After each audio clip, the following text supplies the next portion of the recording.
Welcome to Woggle Guides.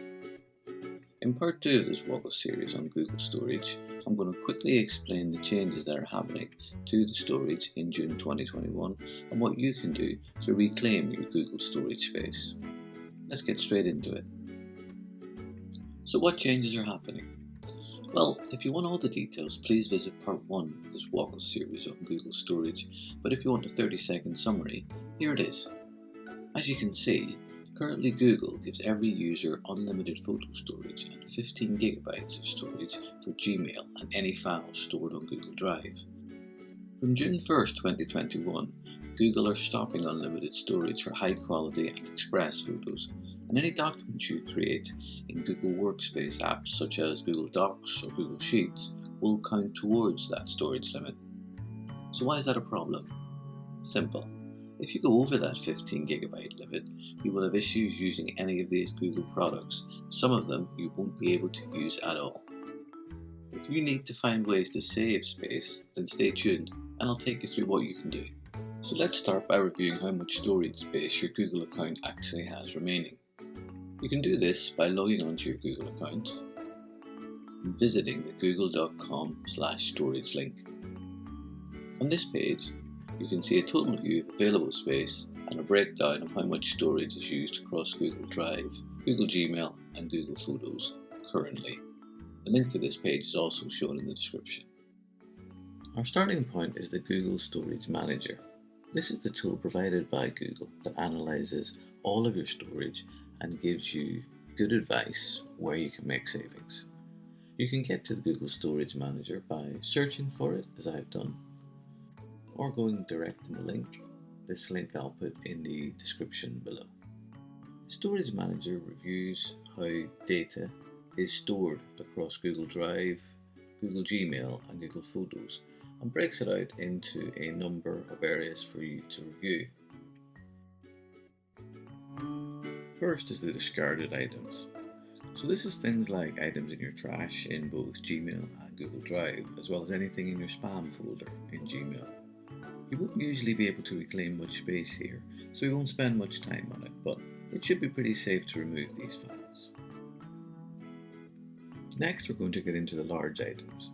It's here that you're likely to make the biggest space savings. These are a mix of file types that are found in Google Gmail and Google Drive. Let's go through them individually. Firstly, we have emails with large attachments. This shows any email larger than 3 megabytes. I'd recommend here that you click on the Review and Clear link. This will take you into a more detailed breakdown of the large attachments. You can click into them, which will open Gmail for you to review the email and attachment, and you can delete it here if you choose.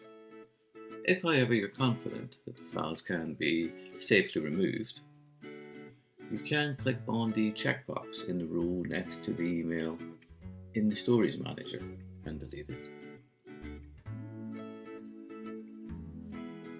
And then you click on the delete icon in the top right of the page.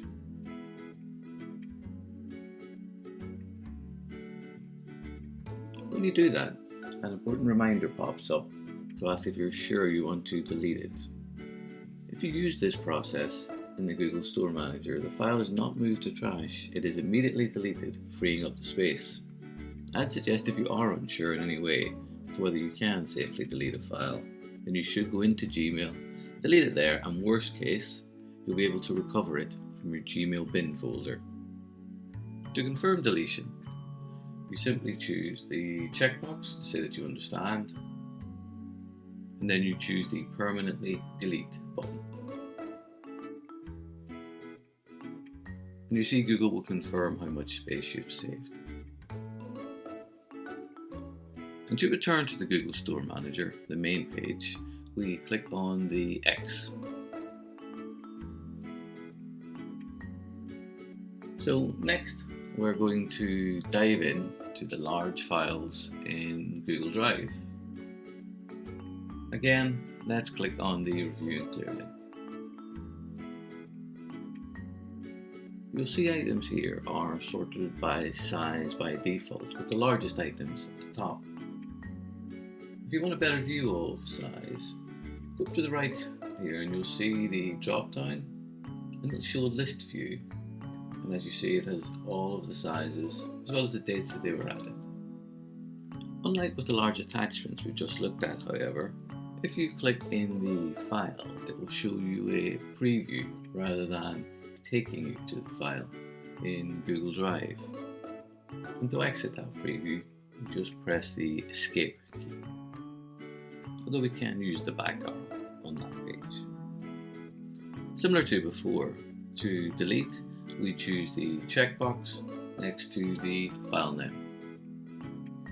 And we click the delete icon in the top right. And just as before, we need to confirm we understand that the item will be permanently deleted. We choose the confirmation checkbox and we click permanently delete.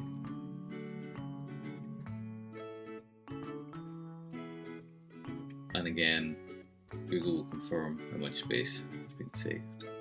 To return to the Store Manager, we click the X in the top right.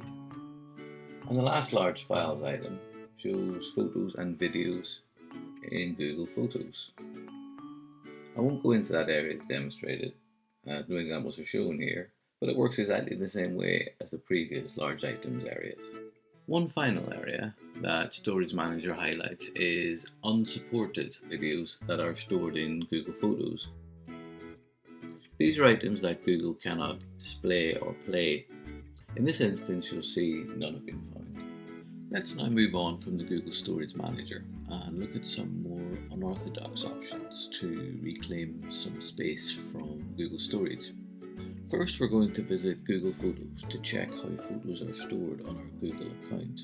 The quickest way to get there is to search on Google. But you can go directly to the link shown. Currently, under the Google Storage policy, before June 2021, photos can still be backed up in the high quality format without impacting your storage limit.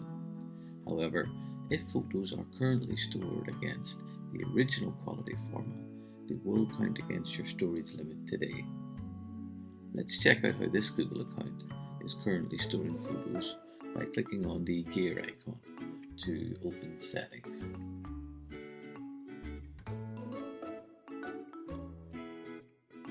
You'll see that this Google account has photos stored in the original format.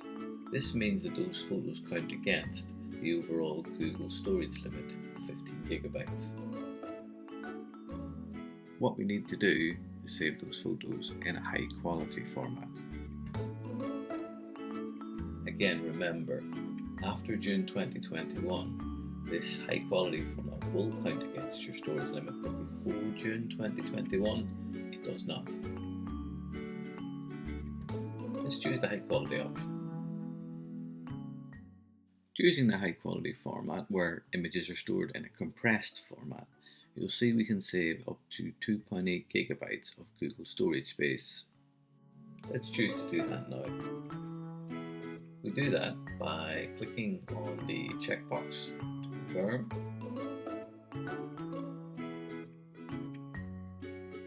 And let's click on the confirm button to make that change now. And that saves 2.8 gigabytes of data.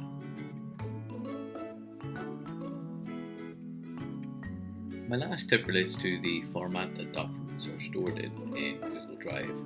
Let's visit Google Drive whilst we're logged in to Google.